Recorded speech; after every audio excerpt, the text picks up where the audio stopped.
I could be accused of harboring a rigid and dated mentality about avoiding outside interventions, but I am going to call bullshit on the increased fascination with substances and prescriptions and new research about whatever it is. Metformin is showing promise for longevity, and then it's not showing promise and showing some adverse side effects. I want you to exhaust all possible natural strategies before you even form the thought of bringing in outside intervention into your physiology. When that day comes, when I'm doing everything that I possibly can and my blood numbers are not looking good, that's when we're going to sit down and make another video, and I'll tell you all about the interventions that I'm choosing.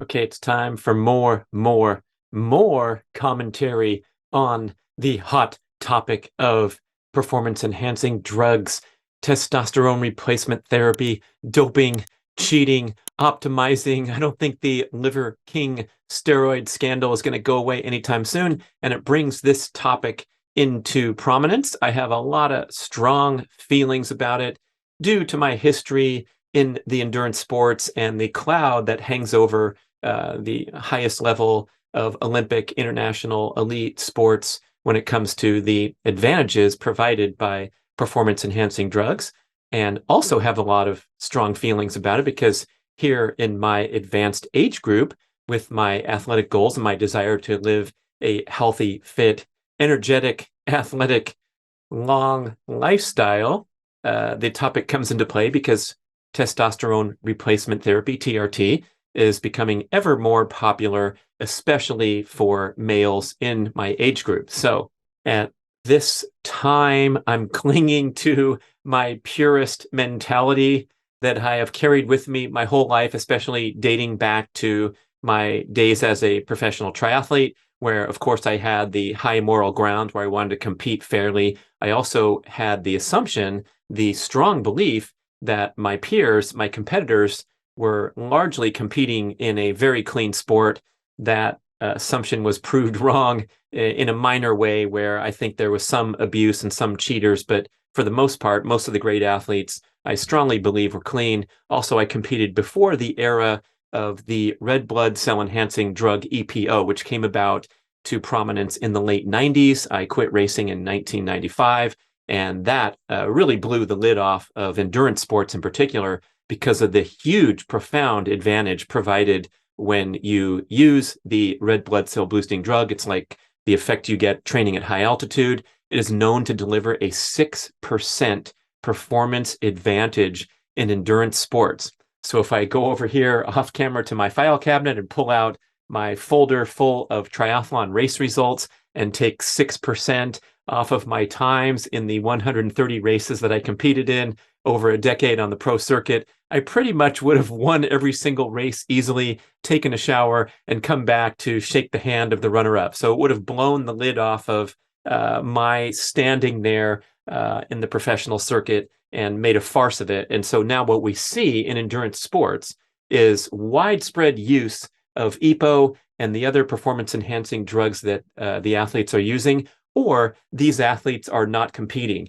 And this tremendous conundrum that the athletes face these days was beautifully characterized in tell-all books, such as especially Tyler Hamilton's book called The Secret Race, written with Daniel Coyle, where he pretty much spilled the beans about what it was like to be a young, hard-driving athlete dreaming of competing as a pro cyclist and doing better and better at the local level and the national level in the US, and finally getting that contract and heading over to Europe and getting his ass kicked over and over here in the late 90s when the rise to prominence came of EPO.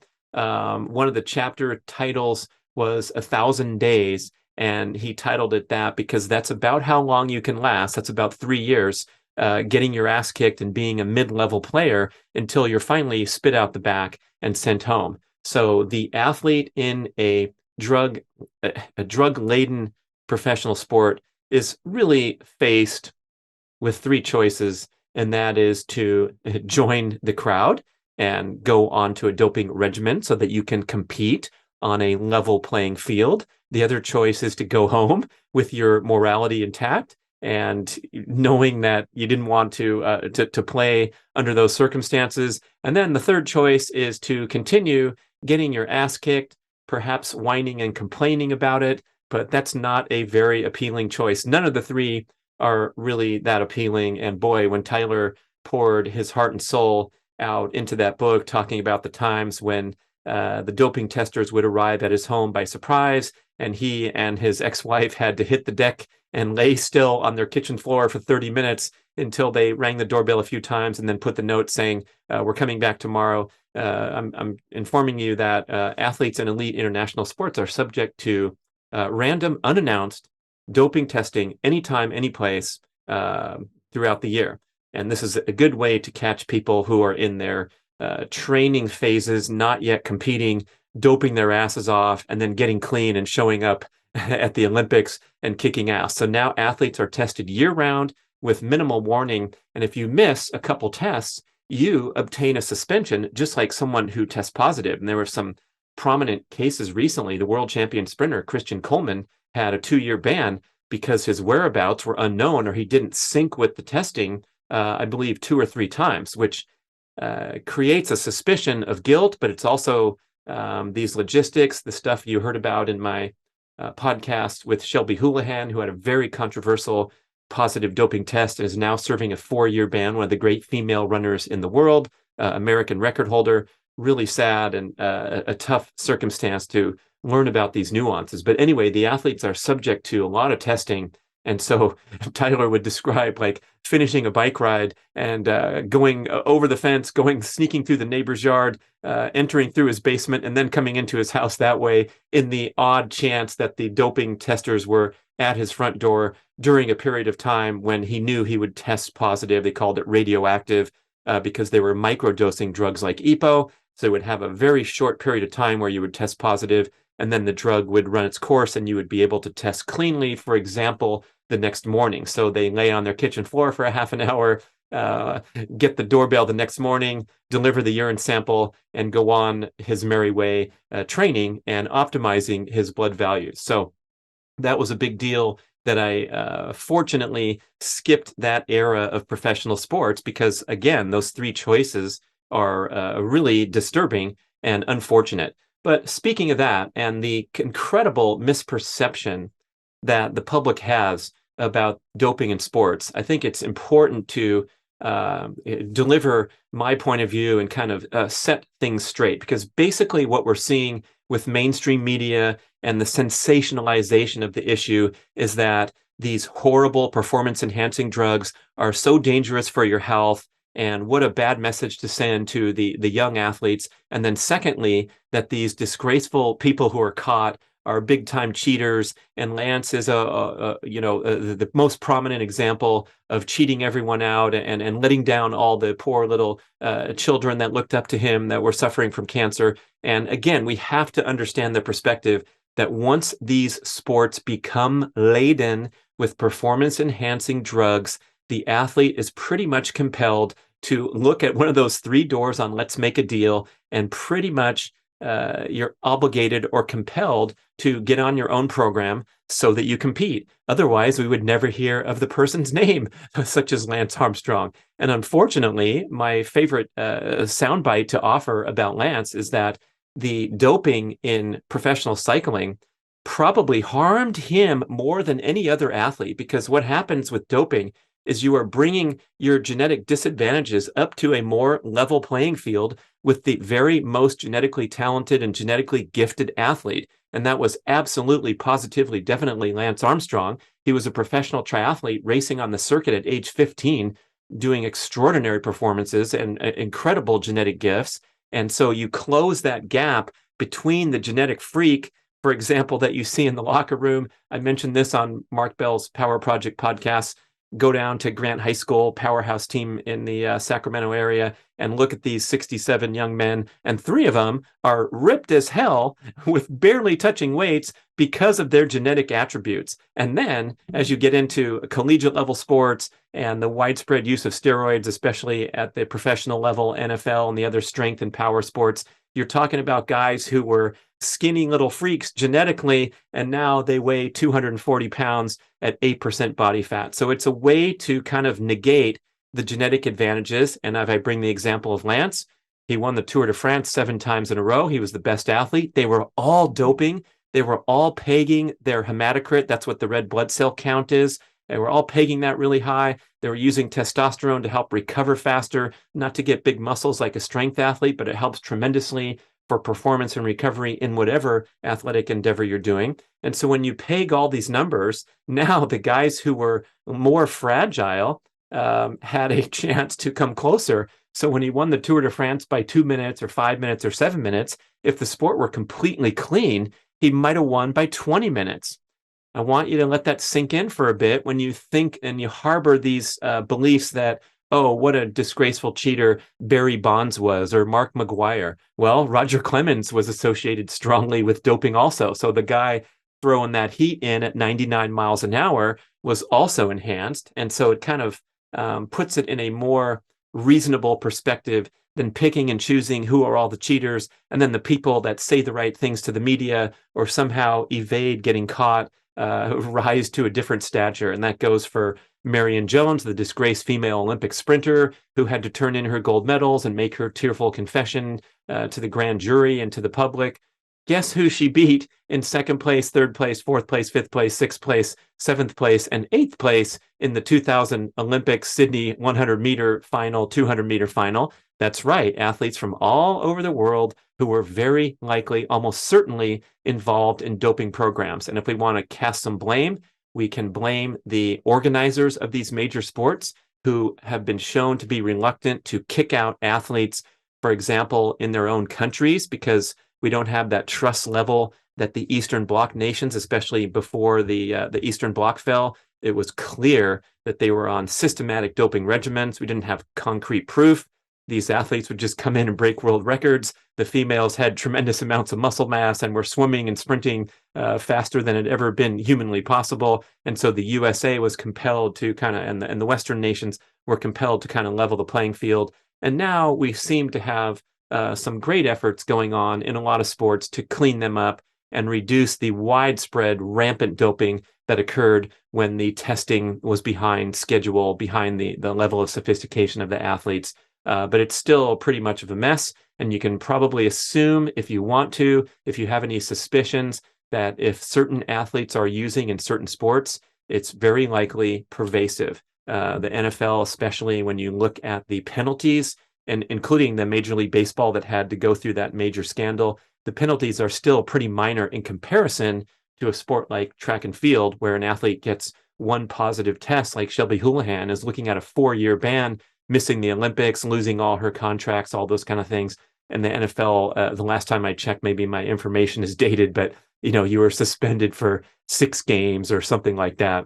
And they announced when the testing would occur. So it's like, hey, on Monday, set aside 2 p.m. to 2:30 because you're going to get dope tested, and then the athlete can adjust accordingly. So I'm going off a little bit on the issue in elite professional sports, but I also want to talk about the more applicable issue to a widespread audience, which would be things like hormone replacement therapy, especially when you get up to the advanced age groups. However, the hormone replacement therapy is now filtering down into males, even in their 20s and 30s, especially 40s, 50s. A lot of people are turning that corner and going into chemical optimization for performance, for body composition. And as Liver King shared with his confession, he was just trying to get apparently to the next level from an already extremely high level that he had reached without performance-enhancing drugs, but was complaining of some health consequences of his extreme regimen, where he's known to be working out like a fiend, eating with great precision and restriction, and suffering some adverse blood values and energy and performance consequences. So he kind of turned there looking for an advantage, and clearly went overboard with all those other factors in play that I talked about on the last commentary when I was specifically addressing his case. So back to my point of view that dates back to my time as an athlete. I wanted to be completely free of any outside intervention because I wanted to feel the significance of my current state of readiness, recovery, and that was also including things like avoiding even caffeine, avoiding nonsteroidal anti-inflammatories like Advil when I had a sore back or an aching knee. And so my belief was that if I didn't intervene, I could make the best decisions. I could rest and recover appropriately because I wasn't jacked up on caffeine, for example, to get out the door and go on a bike ride with 3 cups of coffee in me. I thought that would be a better approach that would lead to long-term better development, better performance, as opposed to the short-term interventions provided by, let's say, dosing up on caffeine every time you have to work out, or taking the non-steroidal anti-inflammatories to dull, to negate an immediate pain and suffering. And I still strongly believe that in every way, that you want to have minimal intervention necessary and allow your body's natural healing processes to play out. So when I have a migraine headache, which I used to suffer from frequently before I changed my diet to the ancestral approach back in 2009, my technique was to go lay down in a dark room with an ice pack on my neck, or take hot and cold shower sequence and then go down for a nap in a dark room. And there's nothing better than that, unless you're a freaking astronaut or you're the host of the Today Show and you have to get there when the cameras turn on. I think most of us are trying to intervene and temporarily quell symptoms so that we can avoid pain and discomfort at the expense of our body's long-term ability to heal naturally. So the next time you have a sore knee or a sore back or a headache, consider what you're doing when you get that immediate relief from an outside substance, even something over the counter. And then, of course, when it comes to the major chemical interventions, the overriding of the hormonal system with hormone replacement therapy, my belief system tells me that I'm going to have a better chance to do everything possible naturally and be able to sustain that for as long as possible. However, I am trying to maintain a more open mind about this. People that I respect have succeeded tremendously for a long period of time using hormone replacement therapy. Mark Bell, Mark Sisson, both of them freely discussing and admitting to their use of testosterone and other hormone replacements on a carefully controlled regimen.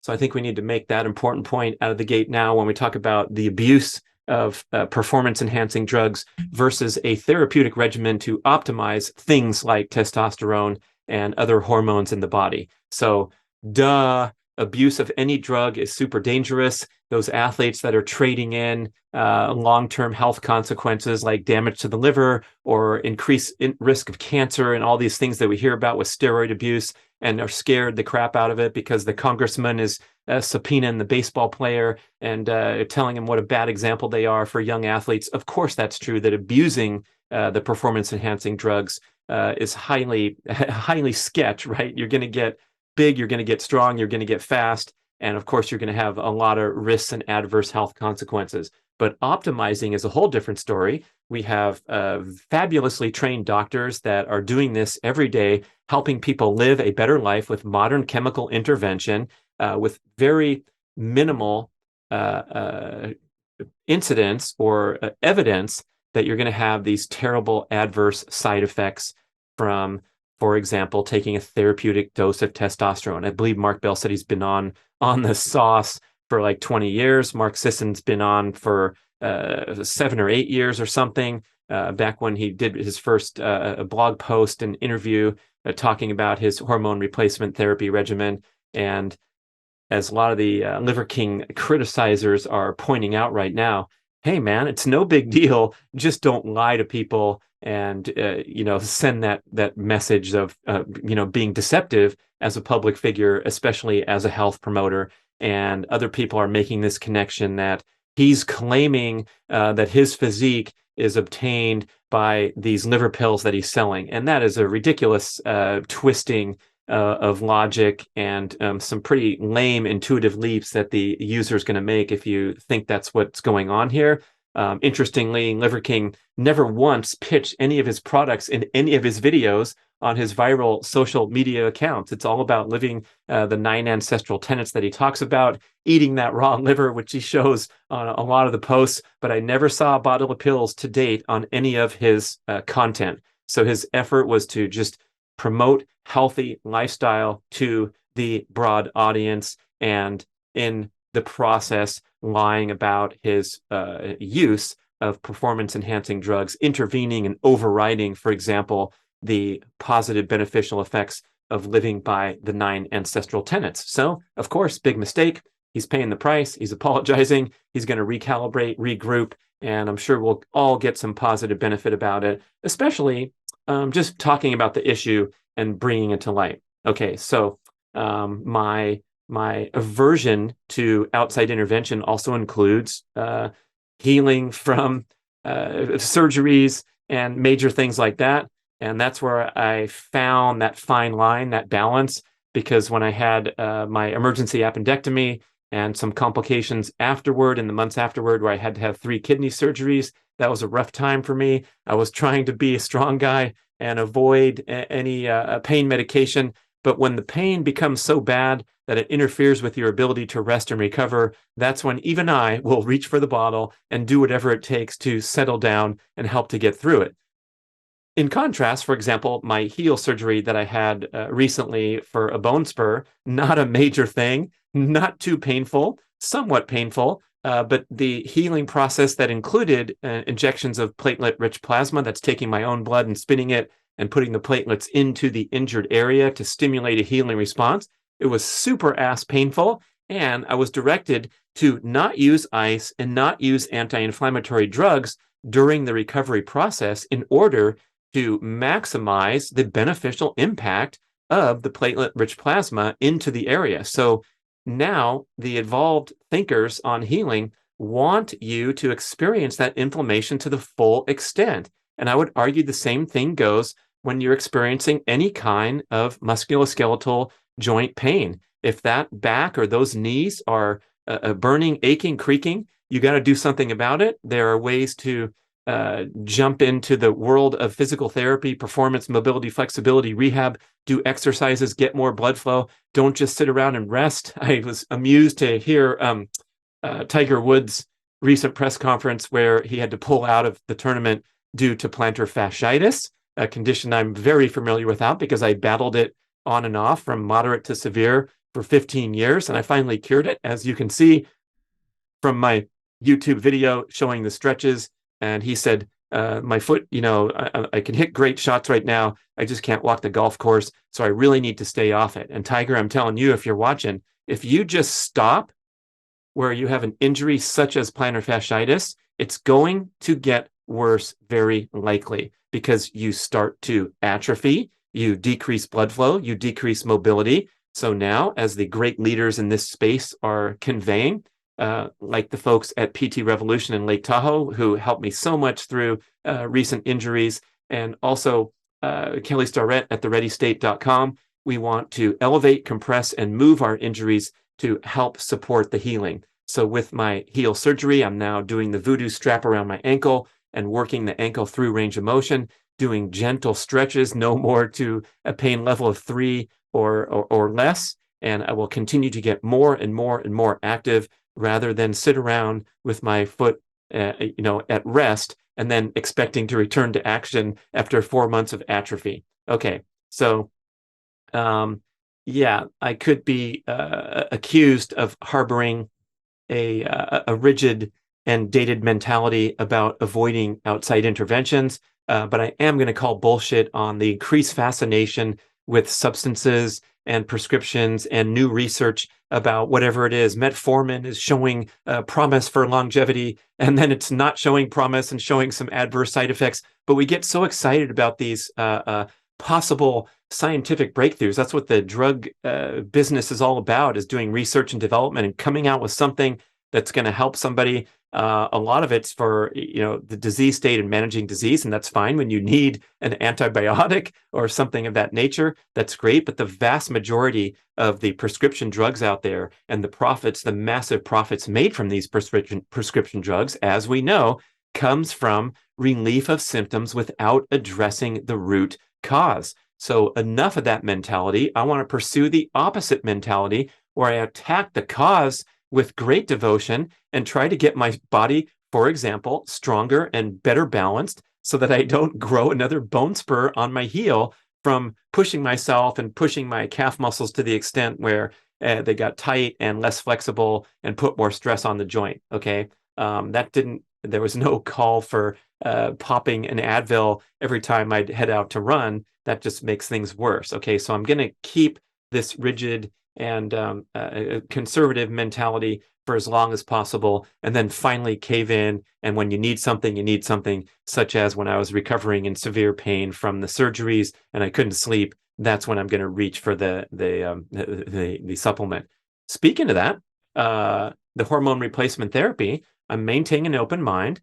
I'm realizing this argument that we naturally decline over time, and maybe we weren't meant to live this long. The evolutionary, model is that we live long enough to reproduce, and then we can be discarded and cast aside.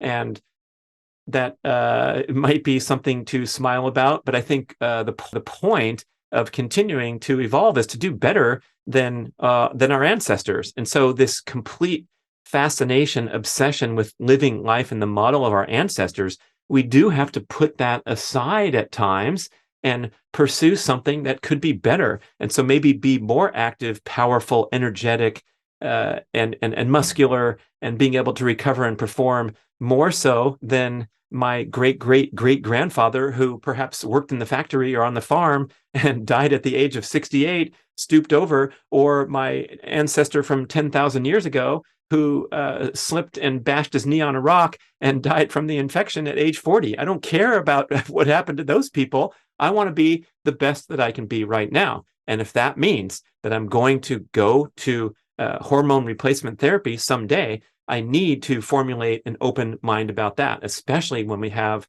these track records and the success touted from people that I respect, like Mark Bell, Mark Sisson. There's a guy that wrote a testosterone replacement Bible book, Jay Campbell, and he makes a strong argument that, hey, once you go in this direction, you're going to feel better, perform better, you're going to have better libido, you're going to look muscular like him, and that's interesting and compelling to pay attention to. However, here's the big fork in the road that I am going to strongly try to impress upon you, and that is I want you to exhaust all possible natural strategies before you even form the thought of bringing in outside intervention into your physiology. There are many important reasons for this. One of them is that the enjoyment and the appreciation of the process is what life's all about, right? So if you can take some hormone replacement and go and improve your all-time best weightlifting goals that are so important to you, or take some EPO and some testosterone and go ride the bicycle route, or perform in the bicycle competition better than you ever have before, who cares? It's like the process and doing it right and paying close attention to your diet and preparing your foods and searching for the very best sources of food, enjoying that whole thing, nourishing yourself optimally, pushing and challenging yourself in the workouts, and recovering to the best of your ability rather than short-circuiting things. That's what I feel gives you the most value, regardless of the end result. So could I go onto a hormone replacement regimen and bust out new PRs in the high jump in the 400 meters? Probably so, but I want to do it my way. And speaking of that, I do have competitive aspirations in organized competitions in Masters Track. And so the idea of going to hormone replacement therapy when I'm still an actual competitor, and probably they put in the rules that you're not allowed. I don't know if they test Masters Track athletes or not. I think they do a little bit of testing in, for example, the Hawaii Ironman in the age groups because of complaints that have built up over the years that some of these guys who are 50 or 47 or 63 are looking pretty super ripped and going really darn fast. And so they wanted to have some controls in place. But obviously, athletes know how to escape detection and put up incredible performances. But to what end? We're not talking about millions of dollars at stake here and so forth. So I don't really care if my competitors in the old man track meet are doped off their ass and I get seventh instead of the third or second place that I deserved. I mostly want to perform and compete against myself. That's why I don't travel all over to do these masters track meets. I want to do a little bit of that in the future. But for me, like the Brad Kern's YouTube High Jump Invitational is all I need to get completely, excited and satisfied with a competition against myself, camera rolling in an empty stadium where all I need is a high jump bar and a pit to land in. And that goes directly to the decision whether to try to optimize my performance by another 5% by taking replacement therapy. So right now, I want to urge you to check off every possible attribute you can in your overall dietary practices, your athletic training regimen, your fitness regimen, your sleep habits, your rest recovery, downtime, restoration, and of course, your stress management.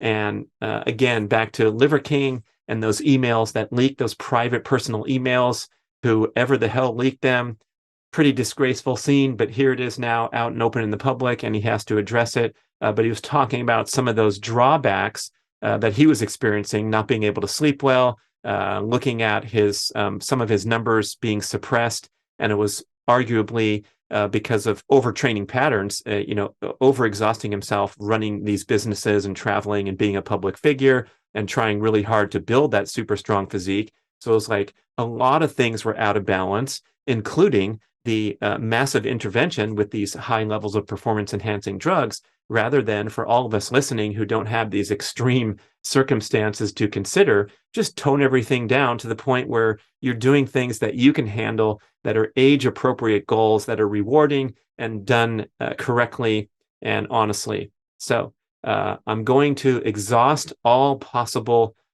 basic lifestyle behaviors, practices, and interventions that I can do, including, for example, trying out an assortment of supplements and things that I pick and choose from. And then I have my go-tos that are going to be there most likely for the rest of my life. Things like whey protein and creatine. That's why I put them in my B.rad whey protein superfuel. I think there's tremendous rationale to take in supplement form every single day enough creatine and enough protein to make sure that your needs are being met through the ebbs and flows of your daily dietary practices. I'm also pretty highly optimized with my daily diet. I know a lot of us are pretty busy, maybe not as dedicated and focused on this stuff. So that would be even more justification for finding a role for performance and nutritional supplements in your daily lifestyle due to the convenience factor. So yes, we see the the purist promoters like Paul Saladino shouting at the camera saying, you don't need a protein supplement. You can get it from eggs and steak. Absolutely right. I completely agree. But if I go down and sneak into your house and look in your fridge and there's no pastured eggs in there and you're running low on grass-fed red meat, that's when we want to get realistic. We want to get sustainable. And so we can surround ourselves with the convenience of something like a really high quality supplement to know that you're checking off these boxes. Speaking of that, when you're on a hormone replacement regimen, you are essentially overriding a lot of that ebb and flow that becomes such a challenge, especially as we get up into the older age groups. So maybe you had a really busy, stressful week of business travel and you're jet lagged and you got lousy sleep and you ate hotel or airplane food. And then you wake up a week later and your numbers are still looking good and you're still feeling strong, alert, and energized. Wow, that is a compelling and enticing option to not have to optimize everything every day and just know that you're going to sail along at that pegged level. It's not going to make you a Rip City like Liver King or like Mark Bell or like Mark Sisson. They have to put in that hard work. It's not like taking performance enhancing drugs or testosterone replacement is magic. And I think that's a point that the public often misses when they look at Liver King and say, oh, he's obviously juiced. Okay, maybe it is obviously an extreme physique, but what's not obvious is how hard the guy trains every single day and how precise his diet is in order to get down to that low body fat level and then leverage all the performance advantages offered by the substances. So we have to have both things going here. Same with the Olympic sprinter that gets busted for drugs, or Lance Armstrong realizing that his 7 Tour de France titles were won with drugs flowing around in his bloodstream. Well, he still had to train 5 to 7 hours a day on the bike and practice the climbs over and over and learn every turn going up Alpe d'Huez and all that stuff that gets negated when we say, oh, they did something that was against the rules. So big picture, please, people, realizing that hormone replacement, perhaps if you're doing everything right, you're going to get that 5 to 10% edge. Is that of interest to me right now? Would I like to get a 5 to 10% edge? Sure, of course I would, but I'm not quite willing to just to go there in my morality. And there's no reason to, because I want to be accepting of the condition that I'm in now, the age group and the limitations that I have from my age. But when that day comes, when I'm doing everything that I possibly can and my blood numbers are not looking good, that's when we're going to sit down and make another video, and I'll tell you all about the interventions that I'm choosing. However, these days, as I've talked about frequently, I test my male hormones quite often. You could say I'm obsessed with this, especially as I've been doing the research and development and promoting the male optimization formula with organs product with ancestral supplements.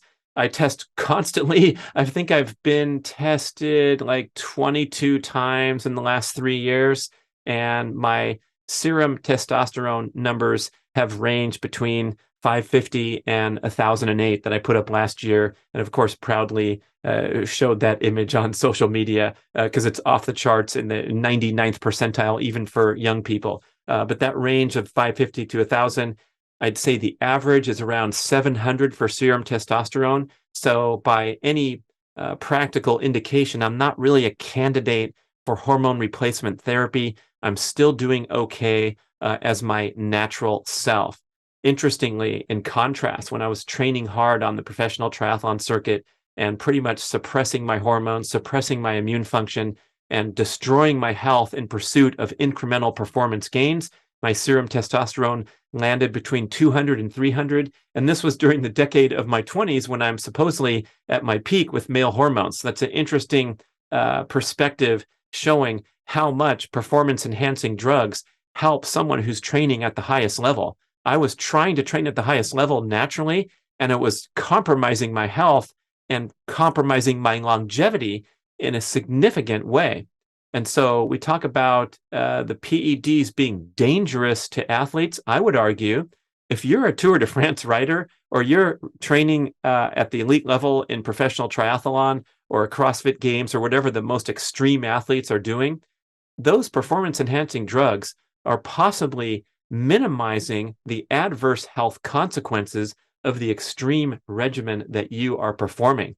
Same with Liver King. Guy was training his ass off, apparently natural until the dates shown in the leaked emails that he only started doing this stuff in 2021 because he was hanging on by a thread due to the extreme nature of his training regimen. So when I was choosing to be a professional athlete and travel around the world, talk about stress and jet lag and the hormones and the suppression, boy, it would have been really helpful to be shooting up all kinds of drugs into my system so that I could handle the extreme jet travel, the extreme training regimen, the extreme level of competition without falling apart constantly. Again, I was competing under the parameters that I thought everyone was dealing with the same thing in terms of jet lag, in terms of the recovery time necessary from competing at these really challenging events with 3 sports. And so that was the world that we were in. But to transcend that, to override that, wow, it's something to think about that you would be less health destructive under a doping regimen. However, even more healthy would be not to be training, traveling, and living at that extreme lifestyle, toning everything down such that you didn't need that intervention. Okay, I think I've made the important points that I wanted to make here, but I think the big one here is that for those of you in the age groups where you're considering hormone replacement, cut through the bullshit where we've been programmed to think that this is an inherently dangerous thing to do. I think there's plenty of evidence otherwise that it could be, in fact, just promoting a longer, healthier, more active, more resilient, better muscle mass lifestyle. And so people are proving and showing this, that there's no adverse health consequences. You may have heard the association between testosterone replacement and increased risk of especially prostate cancer. That is now being unwound to be a little more nuanced, where the hormone replacement, the increased testosterone coming into your body, could exacerbate existing cancers, not just prostate, but other areas of the body. Other than that, it arguably, and there's scientific evidence and thoughts from the great leaders on this topic too, not just me popping off, arguably pegging your hormones could make you stronger and more resilient against the decline, the demise, the sarcopenia, that's the loss of muscle mass related to aging, all those things that are risks for cancer, heart disease, and other insulin resistance, metabolic syndrome, other signs of falling apart, getting old, and dying.